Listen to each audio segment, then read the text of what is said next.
पहले तो ये फरमाइएगा कि अभी तो वैसे ये बातचीत हतमी मरहले में दाखिल शायद नहीं हुई हो, लेकिन आपके पास इस हवाले से क्या खबर है कि क्या जीडीए और पाकिस्तान तहरीक इंसाफ की जो मीटिंग्स हुई हैं पिछले कुछ दिनों के दौरान, उसमें ये फाइनलाइज हो गया है कि जीडीए मुकम्मल तौर पर सपोर्ट करेगी पीटीआई को, या अभी इस पे कुछ बातचीत बाकी है?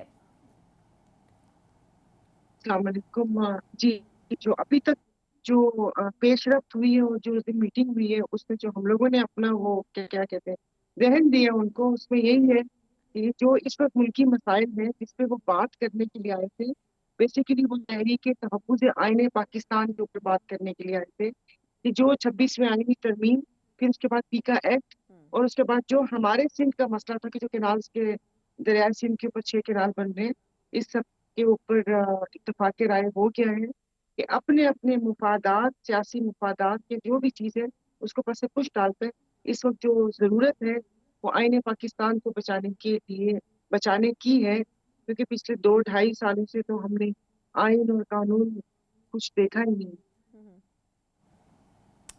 ठीक। अच्छा, लेकिन मैम अब ये तो चले, आप अपने तौर पर आपकी जमात सिंध में इस हवाले से बात करती रही है, लेकिन सिंध में सिचुएशन थोड़ी मुख्तलिफ है। पीपल्स पार्टी दिहाइयों से वहाँ हुकूमत कर रही है, किसी पार्टी को वो स्पेस नहीं लेने देते, वो एक अलग डिबेट है।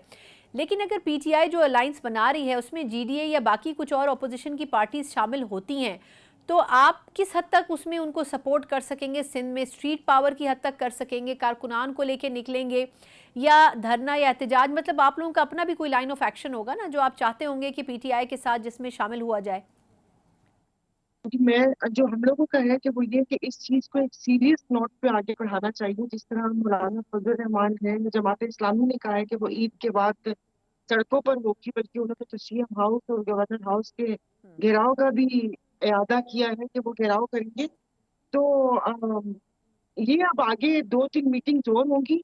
और अभी जो बात हुई थी वो 25 और 26 की जो कॉन्फ्रेंस अटेंड करने की बात हुई थी, और बाकी जो चीजें होंगी वो आफ्टर रमजान के उसके बाद भी हम लोगों की मीटिंग्स होंगी, और जो लायामन होगा वो फिर होगा कि आया कि तमाम बाकी दूसरी जमातों को ला के टेबल के ऊपर बैठ के इसको डिस्कस करना है, और इन पॉलिसी मतलब जो भी करता है धरता है उनको मैसेज देना है, या ये फैसला सड़कों पर होगा। ये ईद के बाद इस पे सारी डिबेट होगी, क्योंकि अभी फिलहाल यही बात हुई है। और जो एक आपस में जो बात हो रही थी उस पर यही कहा था कि अभी और भी मीटिंग्स होंगी, और ईद के बाद आफ्टर रोजा ये राय तैयार होगा कि आया ये पूरी एक बाकायदा तहरीक वो जलसों की सूरत में होगी या एहतजाज की सूरत में होगी। लेकिन इस वक्त दायरे आइन और कानून ये तो नहीं कि सिर्फ पीटीआई वालों के लिए मुअत्तल है या केपीके में या पंजाब में है, सिंध में भी इससे ज्यादा बुरा हाल है। और सिंध में आपने कहा कि दहाइयों से उनकी हुकूमत है, तो देखें ये सारे अनासर मिलके किस तरीके से हुकूमत है वो आप हमसे पूछिए कभी, तो हम आपको बताएंगे कि यहाँ पर इस हुकूमत को बरकरार रखने के लिए तमाम इदारे यहाँ पर तबाह कर दिए गए। और जो ओहदों की और नौकरियों की बंदर बांट है वो एक मेन फैक्टर है यहाँ सिंध पर। और एक चीज जो बेनजीर कम सपोर्ट कार्ड है, वो लोगों के दिमाग से हम नहीं निकाल सकते कि वो हुकूमत पाकिस्तान का पैसा नहीं, मैं समझी नहीं आपकी बात का है। मकसद, यानी कि आपका ये मतलब है कि वो हुकूमत पाकिस्तान का पैसा है, तो और किसका पैसा होगा?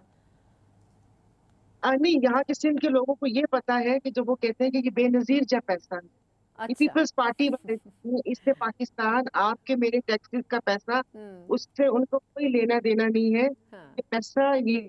तो आप देखें कि जो बिल्कुल रूरल एरिया में जो गांव गोठों में जहां पर आप सागर की मिसाल ले रहे हो तो 460 स्कूल बंद हैं, जहां पर शऊर बहुत दूर से किसी पहाड़ी में एक दिए की तरह टिमटमाता नजर आता है, वहां पर लोगों के दिमाग और दिलो दिमाग से ये बात निकालना बहुत मुश्किल है। ये तो मैं ऐसे ही आपको वो अनासर बता रही थी कि जिस जिस बेस के ऊपर पीपल्स पार्टी या सिंध के ऊपर हुकूमत कर रही है, और उन्होंने सेहत का शोबा हो, तालीम का शोबा हो, जॉब्स हो, पुलिस रिफॉर्म्स तो खैर यहाँ पर है ही नहीं। जिस तरीके से उनको अपना गुलाम और हारी बना के रखा हुआ है, आप खबरें तो देखती होंगी। तो मैं उन अनासर की जिक्र कर रही थी।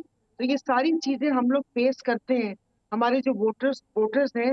बल्कि आप कराची के यहाँ पर हालात देख लीजिए, फिर उसके बाद जैसे आप हैदराबाद, सक्कर और बाकी जगहों के नाम लूं, तो कमोबेश इसी किस्म के हालात हैं।